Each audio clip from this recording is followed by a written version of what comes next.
Well, thank you very much and welcome. How many of you have been to previous races or out at the track? Okay. Everybody else that hasn't, if you have any questions about a few of my comments, ask them because they've experienced it.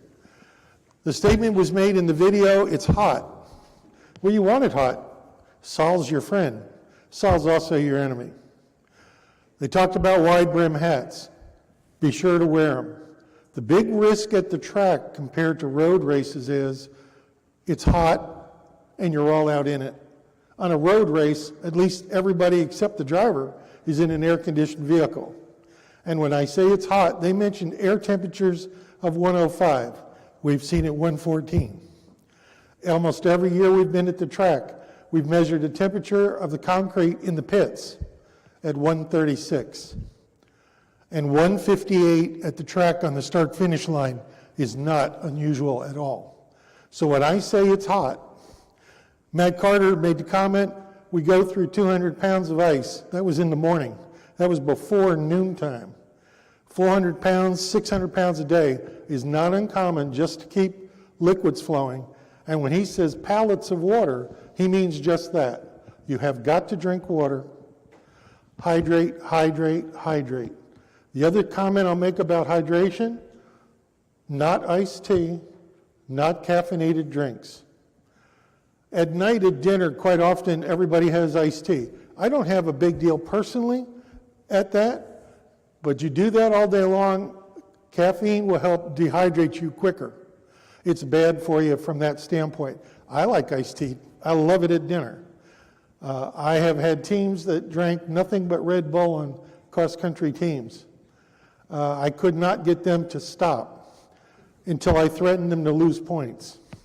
And it was amazing how that worked, but I'm lazy. I was a paramedic for 12 years. The team that works with me, we want to be lazy. We love watching you guys work, but we don't want to have to work, because if we're working, somebody's hurt and they're in trouble. Okay? I'm not being facetious with that. I do not do well in heat. I've had heat stroke. I've had heat exhaustion before. I've learned the lesson the hard way. Our sponsor is Coke again, our sponsor. Yeah, it's a NASCAR thing out there. So they will provide or possibly provide Powerade, a sports drink that's good. It gives you ions that you need. I prefer Gatorade for a specific reason. Powerade you'll drink all day long and have no reason to stop. Gatorade, if it tastes bitter or salty, you have enough ions. Stop and change to water. Just points to think about why you're there. But it is very hot at the track.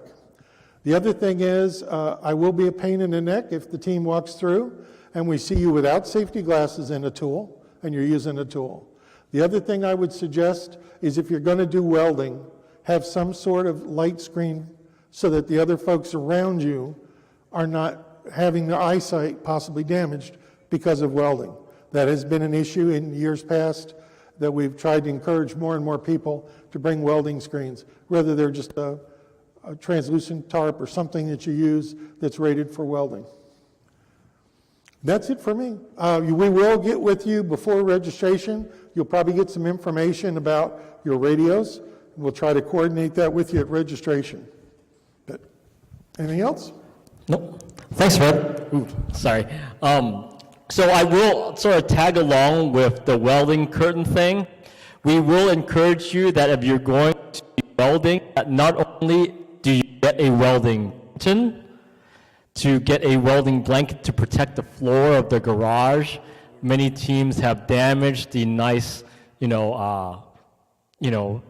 surface of the garage by welding. So please do that. At this moment, we've finished the content of the workshop. We thank you for coming to attend, and we wish you safe travels home. Thank you.